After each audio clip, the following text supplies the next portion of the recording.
देख रहे हैं अटल टीवी। उत्तर प्रदेश में ग्राम रोजगार सेवकों और मनरेगा कर्मियों की नाराजगी अब धीरे धीरे आक्रोश में बदलती जा रही है। वर्षों से कर्मचारी सरकार से उम्मीदें लगाए बैठे हैं, लेकिन अब तक केवल उन्हें वादे और आश्वासन ही मिले हैं। चाहे विधानसभा का सत्र हो या फिर डिफेंस एक्सपो का ही मंच क्यों ना हो, सरकार की तरफ से और सीएम योगी आदित्यनाथ की तरफ से केवल वादे तो जरूर किए गए, दावे तो जरूर किए गए, लेकिन जब बात जमीन पर उतरने की आती है तो सब कुछ धुंधला हो जाता है। यही वजह है कि ग्राम रोजगार सेवकों का सब्र अब जवाब देने लगा है। उनका साफ तौर पर यही कहना है कि आश्वासनों से उनका घर नहीं चलता और अब केवल वो आर पार की लड़ाई के मोड़ में है। राज्य सरकार अगर जल्द ही कोई ठोस कदम नहीं उठाती तो ये आंदोलन बड़े स्वरूप में सामने आ सकता है और इसका असर आगामी चुनाव में देखने को मिल सकता है।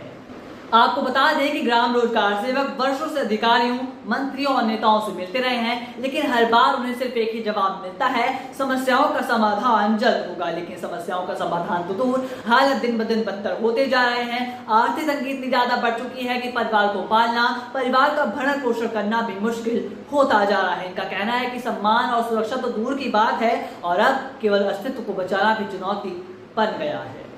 अब जबकि मानसून सत्र शुरू होने वाला है तो ग्राम रोजगार सेवकों ने सरकार को सीधी चेतावनी दे दी है कि अगर समय रहते ठोस कदम नहीं उठे तो मानसून सत्र से पहले एक बड़ा प्रदर्शन किया जाएगा। कर्मचारियों का तो ये भी कहना है कि आने वाले सभी चुनाव बेहद निर्णायक होंगे और अगर उनकी आवाज अनसुनी रह गई तो इसका राजनीतिक असर सीधा देखने को मिलेगा। कुलदीप जी, आपका हमारे चैनल अटल टीवी पे बहुत बहुत स्वागत है।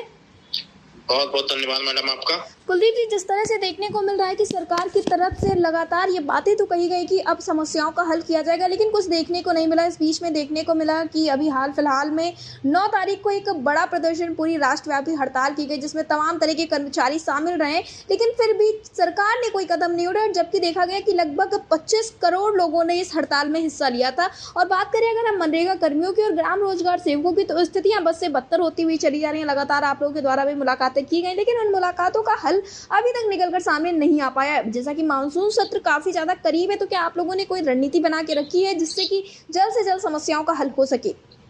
सरकार पूरी तरह से गूंगी और बहरी हो चुकी है जी। सरकार के हम लोग हैं, सरकार की से बड़ी अपेक्षा थी, सरकार का हम लोगों ने प्रचार प्रसार भी किया, लेकिन अब सरकार पूरी गूंगी बहरी हो चुकी है। सरकार किसी की सुनने वाली नहीं है।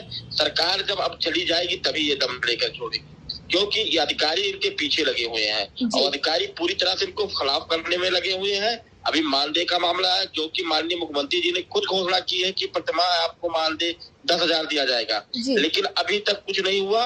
अभी कई जनपदों में, जैसे प्रयागराज हुआ, बरेली हुआ, अन्य जनपदों में इस तरह से मामला सुनने में आया है कि वहाँ कंटीजेंसी की बात की जा रही है, जो सरासर न्याय पूरा मतलब रोजगार से पूरी तरह से टूट चुका है। और बहुत जल्द मानसून सत्र के पहले अगर हमारी बैठक नहीं होती है या हमारी बात नहीं सुनी जाती है तो हम आंदोलन करने का भी काम अब करेंगे, क्योंकि सरकार से उम्मीदें थी। सरकार अब धीरे धीरे उम्मीदों को पानी फेरती हुई जा रही है, इसलिए पूरी तरह से धैर्य हम खो चुके हैं और हमारा रोजगार सेवक पूरी तरह से टूट चुका है। ऐसी स्थिति में हम अपने रोजगार सेवक को टूटने नहीं देंगे, हम अब आगे लड़ने का भी काम करेंगे। जी कुलदीप जी, एक सवाल इस वक्त पर सबसे ज्यादा उठ रहा है, सबका यही कहना है, हर एक विभाग में इस वक्त पे ऐसी समस्याएं और देखने को मिल रहा है, सब लोग 5 से 6 सालों से जूझ रहे हैं, लेकिन सरकार कुछ कर नहीं दे। तो सबका ये कहना है कि ये जो 2027 वाला चुनाव है और इसी कारण 25 और 26 जो है ये कर्मचारियों का साल होने वाला है और इसमें कर्मचारी सरकार को अपनी तादाद का पूरा अंदाजा लगवा देंगे और कुछ बड़ा उलटफेर करने की तैयारी करेंगे। तो क्या ग्राम रोजगार सेवकों में भी उलटफेर करने की कोई तैयारी चल रही है? पूरी तैयारी चल रही है। जब से योगी जी बने हैं, योगी जी से बड़ी उम्मीदें थी, लेकिन योगी जी ने पूरी उम्मीदों पर पानी फेर दिया। केवल ब्यूरोक्रेसी हावी हो चुका है। ब्यूरोक्रेसी हावी होने के नाते से सरकार अब जा रही जी। अब पूरी तरह से सरकार खत्म होते जा रही नजर आ रही है। अब हम लोग भी अब इस सरकार का विरोध करने का भी काम करेंगे। जी कुलदीप जी, जैसा कि आपने बताया कि मानसून सत्र के पहले ही आप लोगों के द्वारा प्रदर्शन किया जा सकता है, लेकिन क्या इस बीच में आपकी कोई मुलाकात शासन प्रशासन की किसी अधिकारी से हुई है या फिर किसी ऐसे व्यक्तित्व से हुई है जिसने बताया हो कि आगे चलकर क्या कुछ हो सकता है?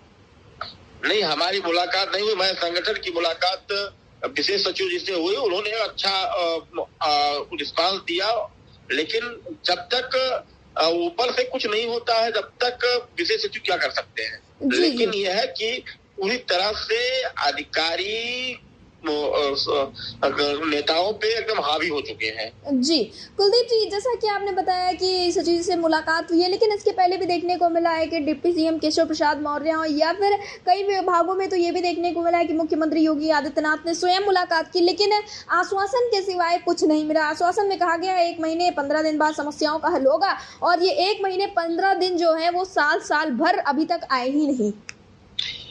आप ये जान लीजिए कि ये पूरी तरह से खत्म होने जा रहे हैं जी। और रोजगार सेवक हर ग्राम पंचायतों में तैनात है और वो मजदूरों को काम देता है, चाहे वो केंद्र की योजना हो या राज्य की योजना हो, सारी योजनाओं का संचालन करता है।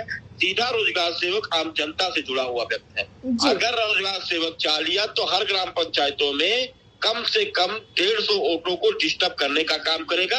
अगर 150 ऑटो का अगर डिस्टर्ब किया हर ग्राम पंचायत ने, तो आप सोच लीजिए उत्तर प्रदेश का क्या हाल होगा। जी कुलदीप जी, एयरटेल टीवी से जुड़ने के लिए धन्यवाद।